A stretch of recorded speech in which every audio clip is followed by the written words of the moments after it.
నేను జిఆర్ మహర్షి.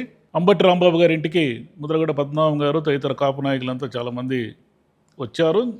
నిన్న కొద్ది రోజులుగా వరుసగా సీమ నుంచి, ఉత్తరాంధ్ర నుంచి, అనేక ప్రాంతాల నుంచి కూడా అంబటి రాంబాబు గారిని పరామర్శించి ఆయనతో మాట్లాడి వెళ్తున్నారు.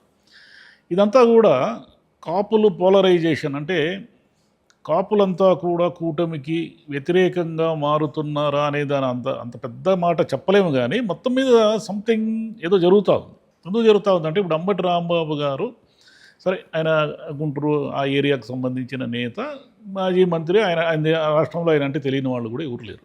కానీ ఆయన ఇప్పుడు రాష్ట్రం మొత్తంగా ఒక పెద్ద కాపు నాయకుడిగా అయిపోయారు. ఎందుకు అయిపోయారంటే, ఆయన మీద అన్ని గంటల పాటు దాడి జరగడం అనేది ఎవరికీ కూడా అంత న్యాయమైన విషయంగా అనిపించలేదు. న్యాయమైన విషయంగా ఎందుకు అనిపించలేదంటే, ఆయన మాట్లాడింది తప్పే. ఆయన కూడా అంటున్నాడు, నేను తప్పే మాట్లాడాను, నేను క్షమాపణ చెప్పాను అంటున్నాడు. క్షమాపణ చెప్పిన తర్వాత కూడా ఆయన మీద ఏదో ఫర్దర్ లీగల్గా యాక్షన్ తీసుకుని రిమాండ్కి పంపడం అవన్నీ చేశారు. అవన్నీ చేయడం అనేది కాదు, కానీ అవన్నీ చేస్తారు కూడా. అయితే ఇక్కడ ప్రాబ్లం ఏమొచ్చిందంటే, ఆయన ఇంటి మీద అన్ని గంటల పాటు దాడి జరిగి, కార్లు ధ్వంసం చేసి, అవి చేసి, ఇవి చేసి, ఇదంతా కూడా కొత్త కల్చర్ దారితీసి ఈరోజు ముద్రగడ పద్మనాభం గారు ఏమంటున్నారు, అయ్యా మీరు కాపుల సాయంతో 2 సార్లు గెలిచారు, మీరు ఎప్పుడు కాపుల్ని న్యాయంగా ధర్మంగా చూశారు, నా ఇంటి మీద దాడి చేసి నా భార్య బిడ్డలందరినీ ఇష్టం వచ్చినట్లు దూషించి జుట్టు పట్టుకొని ఈడ్చారు కదా. ఇప్పుడు అంబటి రాంబాబు గారి మీద కూడా అదే చేశారు ఇంచుమించుగా. ఆయన జైలుకు పంపించారు, ఆయన ఇంటి మీద దాడి చేశారు. కాపుల్ని ఎందుకు ఇలా మీరు టార్గెట్ చేస్తున్నారు అనేది ముద్రగడ పద్మనాభం గారి ప్రశ్న.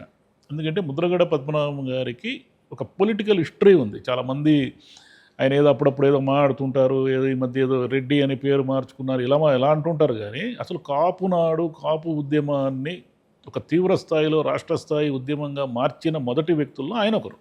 చాలామందికి గుర్తుండకపోవచ్చు, 80స్లో 88, 89, 90స్లో ముద్రగడ పద్మనాభం గారు ఒక రేంజ్ కాపు నేత.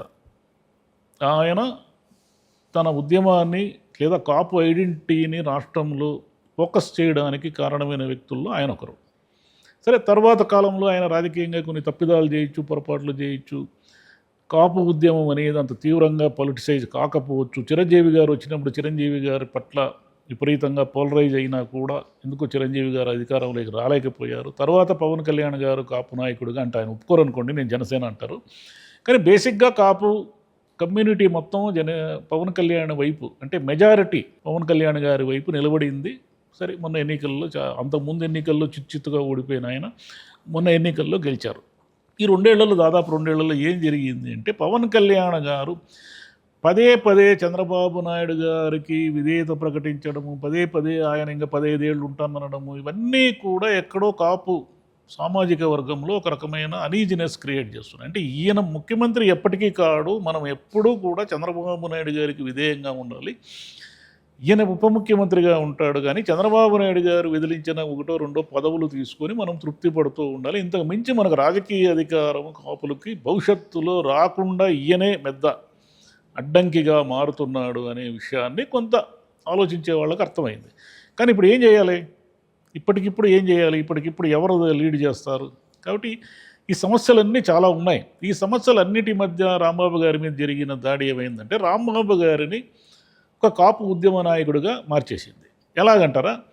ఇప్పుడు రాంబాబు గారి గురించి రోజు ఈ పరామర్శలు, కాపు నాయకులందరూ పోలరైజ్ కావడము, కూటమిలో ఉన్న నాయకులు కూడా జరిగింది తప్పే, సానుభూతి, ఇప్పుడు మేము ఇంటి మీద దాడి జరిగింది, మాకు బాధ కలిగించింది, కానీ మేము కూటమిలో ఉన్నాము కాబట్టి మేము బాహాటంగా బయటపడలేకపోతున్నామని మాట్లాడుతున్నట్టుగా వార్తలు వస్తున్నాయి. అంటే ఏమిటి? రాంబాబు గారి పట్ల, రాంబాబు గారు మాట్లాడింది కరెక్ట్ అని ఎవరు అనుకోవడం లేదు, కానీ రాంబాబు గారి పట్ల జరిగింది మాత్రం తప్పు, అన్యాయం. ఇది ఆయన మీద అంత పెద్ద దాడి జరిగితే ఊరికి స్టేషన్ బెయిల్ ఇచ్చి పంపించారు, ఇదేం రకమైన చట్టం అనే అభిప్రాయం బాహాటంగా కొంతమంది బయటపడవచ్చు. రాంబాబు గారి కూతురు మొన్న గట్టిగా అమ్మాయి మాట్లాడేసరికి ఇప్పుడు అమ్మాయి కూడా కాబోయే లీడరు అనే ఒక రకంగా ముద్రగడ గారు కూడా మాట్లాడారమ్మా, నువ్వు చాలా రాజకీయాల్లో పైకి రావాలి అని ఆశీర్వదించానంటే, రాంబాబు గారి పిల్లలు కూడా రేపు రాజకీయాల్లోకి రాబోతున్నారు, వస్తారు కూడా. అంటే దీన్ని బట్టి ఏమిటంటే, మొత్తం రాజకీయం అంతా కూడా ఈ 2-3 ఏళ్లలో ఏదైనా పెద్ద పెద్ద మార్పులు వస్తాయా అంటే, వైసీపీ వైపు కాపు నేతలంతా వస్తారా, పవన్ కళ్యాణ్ గారికి దూరం అవుతారా,